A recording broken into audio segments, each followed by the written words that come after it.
The testimony of the Widow of Nain.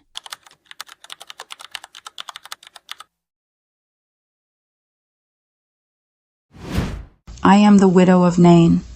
I was living in a darkness I had never known.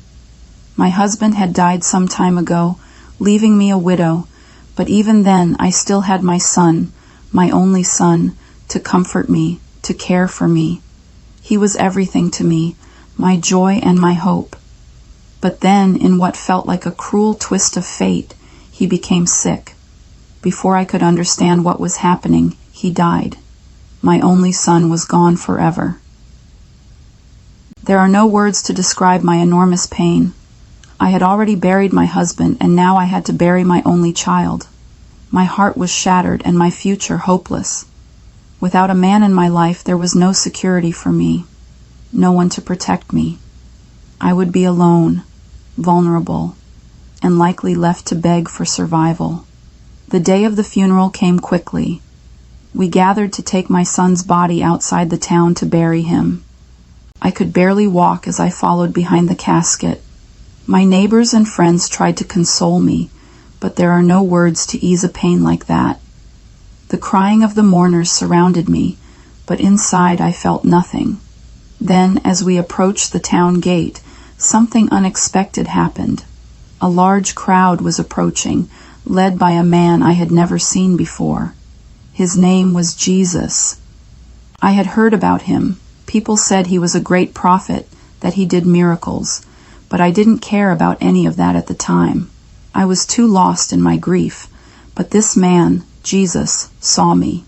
His eyes met mine, and in that moment I felt something different, something I hadn't felt in a long time: compassion. He came toward me, and as he spoke, his words broke through the sorrow that had numbed me. He said, "Do not weep." I looked at him. I looked in his loving eyes. There was something about him, an authority, a kindness that silenced my thoughts. Then I will never forget what he did. Jesus went to the casket and he touched it. He touched a casket. In our custom, you don't touch the dead. It makes you unclean. But Jesus didn't mind.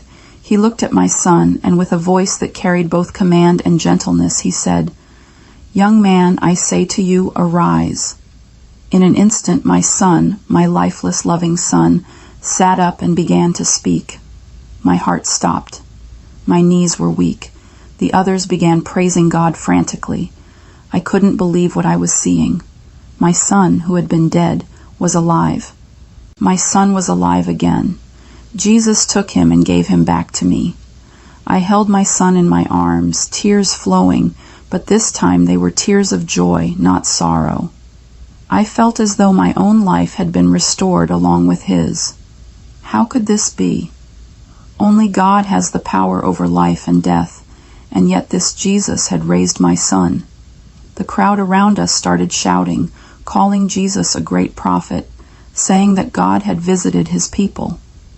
I knew in my heart that they were right.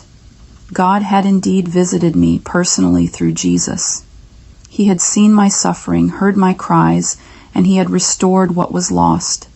He had compassion for me, for what his death meant to me. I tell this story not just because it is a miracle, but because it shows the heart of the one who performed it. Jesus saw me in my pain and my desperation, and he didn't just pass by. He came close and he brought life where there was death. I know now that he is more than just a prophet. He is the one who brings hope to the hopeless, comfort to the grieving, and life to the dead. My life was forever changed that day. I thank God for the mercy and love that came to me through Jesus. The Widow of Nain's story shows us that even when all seems lost, Jesus sees us, has compassion, and moves with power. How have you experienced his timing in your sorrow?